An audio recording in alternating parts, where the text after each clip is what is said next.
Waswahili walisema ukistaajabu ya Musa utayaona ya Firauni. Hizi unazoziona sio nyumba zilizojengwa jirani ya kila moja. Ukweli ni kwamba haya ni makaburi yakifahamika kama Ardenes del Umayyah. Ni makaburi ambayo yanapatikana katika mji wa Culiacán katika nchi ya Mexico. Hapa waliokufa unaweza kusema ni kama hawajapumzika kwa amani tu, bali wamepumzika katika ufahari na anasa. Katika eneo hili kuna kuta zisizokwisha zinazogharimu maelfu ya dola za Marekani yakiwa yamejengwa katika kilima nje kidogo ya mji.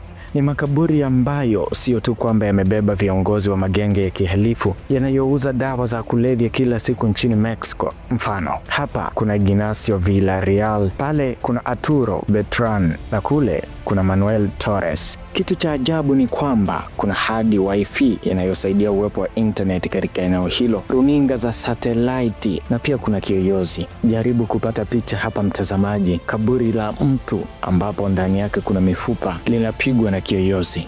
Kuna mengi kuhusu makaburi haya ya kifahari yaliyohifadhi mifupa ya binadamu. Mfano mzuri ni familia ya Arturo Guzman Loera maarufu kama El Polo. Huyu kaburi lake linagharimu dola milioni 2 za Marekani, sawa na shilingi za Kitanzania bilioni 3,216,000, likiwa na majengo 5 yaliyounganishwa.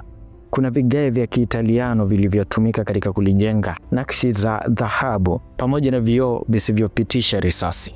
Ajabu ni kuwa maeneo yanayozunguka makaburi haya ya Ardenes del Umayyah yapo katika umaskini mkubwa. Una maoni gani mtazamaji? Majengo haya yabomolewe na kitakachopatikana wapewe maskini katika eneo hili au yabaki kama yalivyo? Tukutane kwenye comment. Mimi ni Frank Damas na hii ni Lushinga 72 Digital.